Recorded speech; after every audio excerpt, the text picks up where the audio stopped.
एक बहुत ही धनी और सफल व्यापारी का एक पुत्र था जो बेहद आलसी और मनमौजी था। व्यापारी अपने पुत्र की इस आदत से बहुत ज़्यादा परेशान था। वह जानता था कि उसके पुत्र के इस आलस्य प्रवृत्ति को जल्द से जल्द दूर ना किया गया तो उसका पुत्र भविष्य में खतरे में पड़ सकता है। सिर्फ आलस्य ही नहीं बल्कि उसका पुत्र फिजूल खर्च भी करता था और कभी किसी काम में मदद भी नहीं करता था।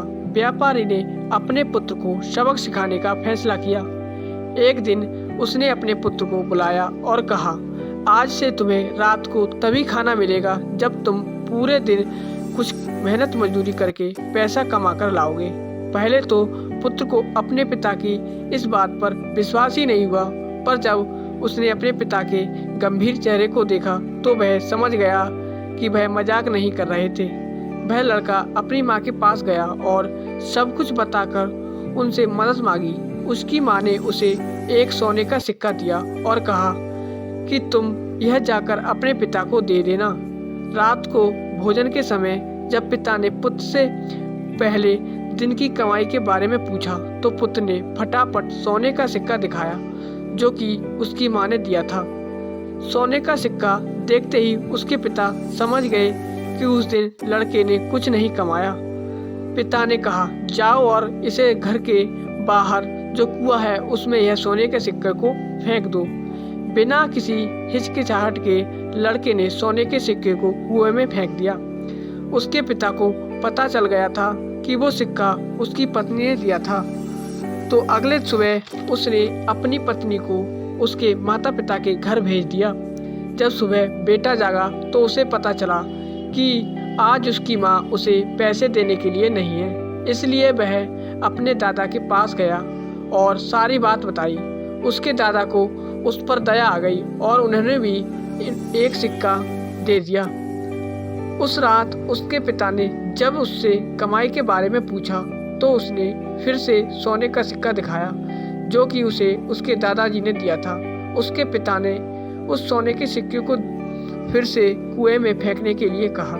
जब लड़के ने बिना किसी हिचकिचाहट के उस सोने के सिक्के को भी कुएं में फेंक दिया और खाने की मेज पर लौट आया तो उसके पिताजी को यह देखकर बहुत निराशा हुई। बाद में पिता ने दादाजी को अपनी योजना के बारे में बताया तो वह समझ गए और लड़के को पैसा ना देने का वायदा किया। जब लड़के को किसी से भी पैसे नहीं मिले तो वह मजबूर होकर काम की तलाश में निकल पड़ा। वह एक दुकानदार से मिला। उसे लगा कि वह दुकानदार उसे कुछ काम दे सकता है और उसकी मदद भी कर सकता है। दुकानदार ने लड़के की बात सुनी और कहा, मेरे पास एक सामान से भरी बैलगाड़ी है, अगर तुम इसे मेरे घर तक पहुंचा दोगे तो मैं तुम्हें एक चांदी का सिक्का दे सकता हूं। लड़का राजी हो गया और काम पर लग गया।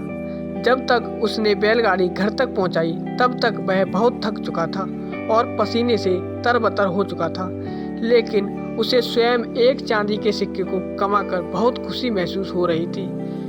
अपने पिता को यह दिखाने के लिए वह तुरंत घर की ओर भागा और वह बड़े गर्व के साथ उसने वह चांदी का सिक्का अपने पिता को दिखाया, लेकिन उसके पिता ने उसे फिर से सिक्के को कुएं में फेंकने के लिए कहा, परंतु इस बार लड़के ने रोते हुए सिक्के को फेंकने से मना कर दिया और बोला, पिताजी, मेरा पूरा शरीर बुरी तरह से दर्द कर रहा है और आप मुझे सिक्का को कुएं में फेंकने के लिए कह रहे हो।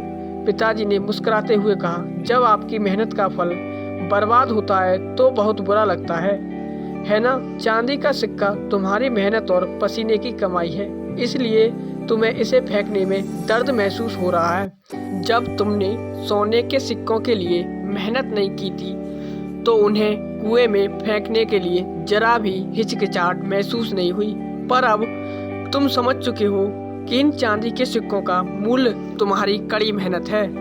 लड़के को परिश्रम का महत्व तो समझ में आ गया और अपनी गलती का एहसास भी हुआ। उसने पिताजी को धन्यवाद दिया और कहा, पिताजी, आप नहीं जानते कि मैं आपका कितना आभारी हूँ। दोस्तों, हम भी अपने जीवन में कई बार दूसरों पर आस लगाए बैठे रहते हैं। हमें लगता है कि कोई और हमारे लिए कार्य कर देगा, लेकिन हम यह महसूस नहीं करते कि असल में वो सब करना हमारी जिम्मेदारी है। कभी कभी जिंदगी के सबसे अच्छे सबक सबसे कठिन परिस्थिति में मिलते हैं। कड़ी मेहनत का मूल्य केवल उसका फल पाने में नहीं है, बल्कि उसकी उपलब्धि का एहसास और खुशियाँ उससे कहीं ज़्यादा बेहतर हैं। दोस्तों, हमें यह भी सीखना चाहिए कि कभी भी जो चीज़ हमारे पास पहले से मौजूद है उसको कभी व्यर्थ नहीं करना चाहिए। हमें जो भी मिला है उसका आदर करना चाहिए और ज़रूरी काम में उसका उपयोग करना चाहिए, क्योंकि जो भी हमें मिला है हो सकता है उसमें हमारी मेहनत नहीं हो, पर वो किसी न किसी का परिश्रम ज़रूर है। तो कभी भी किसी की कमाई व्यर्थ नहीं करनी चाहिए। दोस्तों, आशा करते हैं कि आपको यह वीडियो बहुत पसंद आई होगी।